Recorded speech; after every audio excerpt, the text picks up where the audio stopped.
vamos a estar viendo lo que son las fracciones. Pero vamos a distinguir dos clases de fracciones. Vamos a comenzar viendo lo que son las fracciones propias.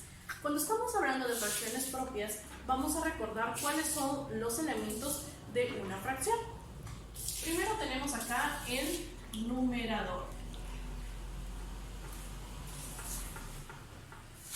Y el número de abajo se va a llamar denominador. ¿Cómo voy a distinguir si es una fracción propia? Es que el numerador va a ser más pequeño que el denominador. Por ejemplo, 4/6. El numerador es más pequeño que el denominador. Ahora acá tengo otra fracción y ahora tengo 3/5. Y me doy cuenta que también es una fracción propia, porque el numerador es más pequeño que el denominador. Entonces acá voy a escribir entonces nuestro numerador y denominador.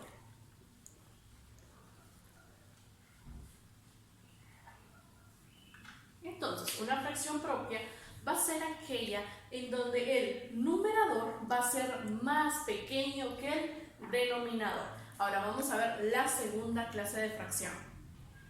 Nuestra segunda clase de fracción va a ser la fracción impropia. ¿Cuándo vamos a determinar cuando tenemos una fracción impropia? Va a ser lo contrario a nuestra fracción propia.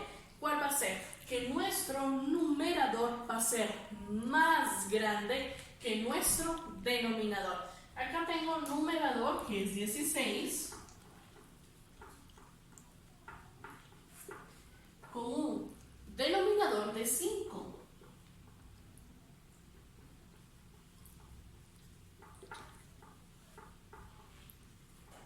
Por lo cual puedo determinar entonces que 16/5 es una fracción impropia, porque el 16 es más grande que el 5.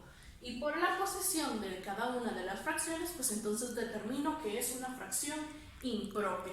Y lo mismo sucede con la siguiente fracción. Tenemos 10/3. Me doy cuenta que el número 10 es más grande que el número 3. Entonces va a ser una fracción impropia porque el numerador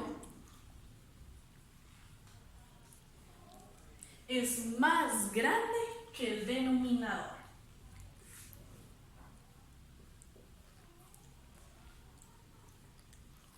Y estas son nuestras dos clases de fracciones. Vamos a ver unos últimos ejemplos. Bueno, entonces ahora vamos a clasificar estas fracciones que tengo acá en el pizarrón y las vamos a clasificar en las dos clases de fracciones, en las fracciones propias y en las fracciones impropias. Vamos a comenzar entonces y tengo 5/12. El 5 es más pequeño que el 12, eso significa que va a ser una fracción propia. Ahora tengo 3/15. El 3 es más pequeño que el 15. Eso significa que el numerador es más pequeño que el denominador, por lo cual es una fracción propia.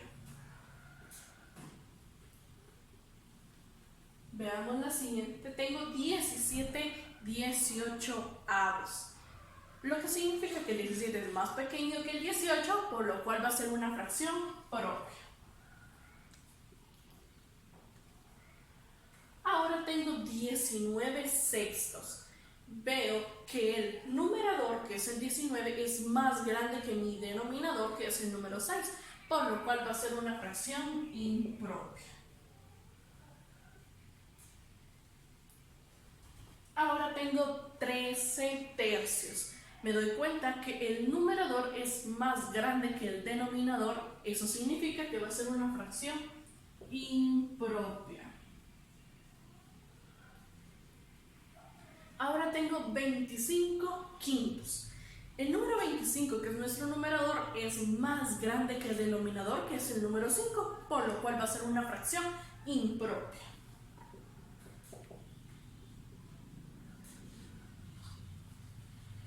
Entonces tenemos nuestra fracción propia, va a ser aquella en donde el numerador va a ser más pequeño que el denominador, y nuestra fracción impropia va a ser cuando el numerador es más grande que el denominador. Y entonces estas son nuestras dos clases de fracciones, propia e impropia.